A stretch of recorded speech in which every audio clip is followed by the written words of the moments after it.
to Bangladesh now, where many writers fear for their lives after 3 secular bloggers were killed. For today's focus, we met one of them, Ananya Azad, who followed in his father's footsteps to become a writer critical of intolerance and religious fundamentalism, a career that's landed him on a hit list containing the names of 84 secular bloggers. Surabhi TANDON reports. Ananya, aged 25, hardly ever steps out of his home these days. In recent months, he has received several death threats. Threats for denouncing religious extremism on social networks, a position that is difficult to defend in Bangladesh. This is the latest threat I received, and this is what it says. If you want to save your head, come back to God. This is the last warning. When I read this post, I panicked. I freaked out. But I decided not to tell my family about all this. Such methods of intimidation are being used by radical Islamists, and Ananya doesn't take them lightly, for he is no stranger to violence. In 2003, his father, Humayun Azad, now a deceased famous writer, was attacked with a machete in a street. Since the beginning of this year alone, 3 bloggers have been murdered in Bangladesh. After the killings, I was afraid, so I stopped writing for a while. But I figured I should continue to write, because maybe I will be the next victim. And if I do not talk now, act now, then nobody else will either, and fundamentalists will eventually dominate the country. লেখক অভিজিৎ রায় হত্যাকাণ্ডের 2.5 মাসের মাথায় এবার সিলেটে খুন হলেন অনন্ত বিজয় দাস, আরেক blogger. Ananta Bijoy Das, Washikur Rahman, Avijit Roy, 3 atheist bloggers killed in less than 4 months.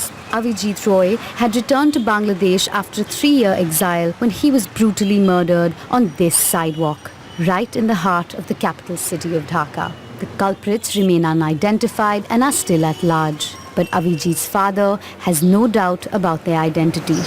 These groups are basically fundamentalist, and they think a non-believer or atheist is an enemy to Allah or Prophet,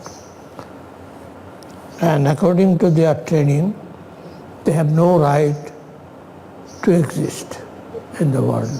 So if chance comes, physically eliminate them. 90% of the country's population is Muslim, but everyone is governed by a secular constitution. Still, fundamentalist Islamic groups continue to thrive.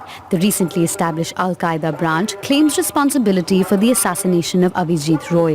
While the Al-Qaeda is illegal, there exist organizations that preach fundamentalist thought institutionally, like the Hifazat-e-Islam, which has 25,000 madrasas across the country.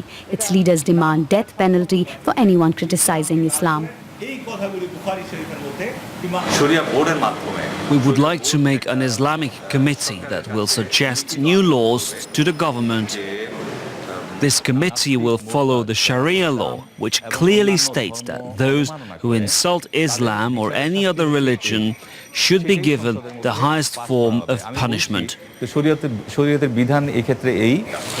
Faced with weakening political authority, the Islamist movement seeks to assert itself through all means, including violence, according to the analysis of Farzana Rupa, an investigative journalist. The Islamist fundamentalists are now more aggressive. Freedom of speech is increasing, so the opponent, they are feeling threat. That might be the free things of the society that will be more powerful, and they feel that they are getting more question from the society. The death of these bloggers has shocked and scared many, but only a few have come together to demand justice. Now the threat is such huge, and they became so powerful. Technically they are very rich, and they are so much organized that people even don't courage enough to gather together against them and protest them. While the murders of Bangladesh's bloggers remain unresolved, the secular government in power has insisted that it will fight relentlessly to counter the fundamentalist Islamic threat.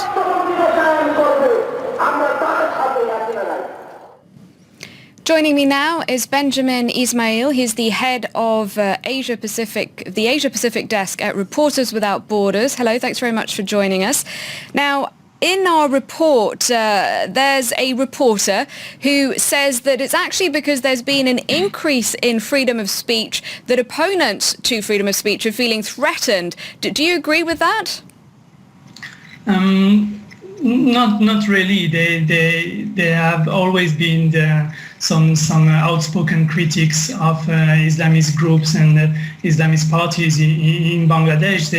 They might have been more organized or they might have had more impact in 2013 when they were commenting the war crimes trial and the trial of former leaders of the Jamaat Islami who were trialed for the genocide in 1971. And this criticism, the media attention might have given the impression to these Islamist groups and militants that they had to counteract and find the solutions to murder these bloggers. But they have always been a minority in Bangladesh.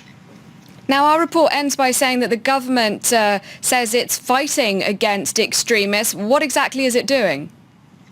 The government has a very ambiguous behavior.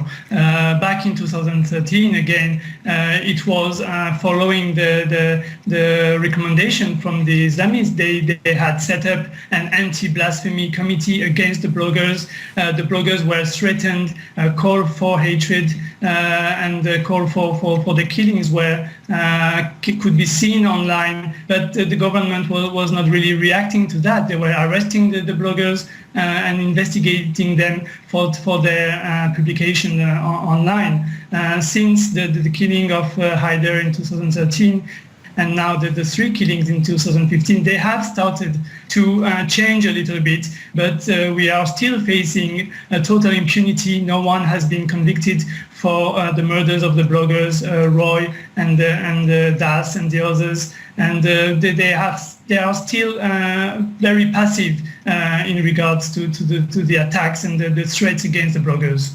Do you think it would really make a difference if they ended up dismantling certain militant groups?